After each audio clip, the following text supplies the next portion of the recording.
Good afternoon friends. চলো আজ আমি তোমাদের দেখাচ্ছি যেখানে কনস্ট্রাকশনের কাজটা হচ্ছে।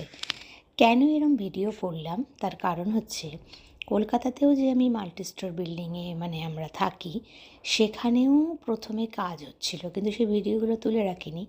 এগুলো তুলে রাখলে কি হয়, পরে যখন পুরো ঝাঁচকচকে দূরের বিল্ডিংয়ের মতো হয়ে যাবে তখন যে এই কাজগুলো হয়েছে বোঝা যাবে।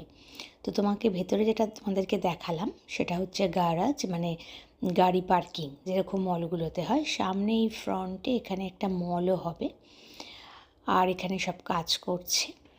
এবার হাঁটতে হাঁটতে তোমাদের সামনের দিকটা দেখাচ্ছি। সামনের দিকটা এর আগেও আমি তোমাদেরকে দেখিয়েছি। এইখান দিয়ে গাড়ি সব আসবে, সে পার্কিং হবে বিভিন্ন ফ্লোরে, যেরকম মলগুলোতে হয় সেরকমই করা আছে।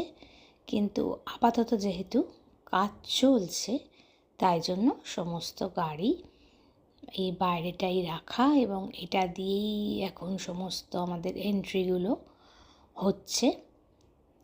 এখানেই সব কাজ সেরে আসি একটু রোদ্দুর পোয়াতে। অল্প গাছ লাগানো হয়েছে সামনে, এই সমস্ত কার পার্কিং তুলে দেওয়া হবে এবং এটা একটা walking lane type, park type করা হবে। তো তাই তোমাদের সাথে শেয়ার করলাম। ওই দেখো টিভি টাওয়ার, এর আগেও তোমাদের সাথে আমি শেয়ার করেছি। আর দেখো সূর্য অস্ত যাচ্ছে। এই পশ্চিম দিকে থেকে অস্ত যাওয়াটা খুব ভালো মতো এনজয় করি। আর সান ছাড়া তো আমি থাকতেই পারি না, তাই সান কিস আমার দরকার ভীষণ।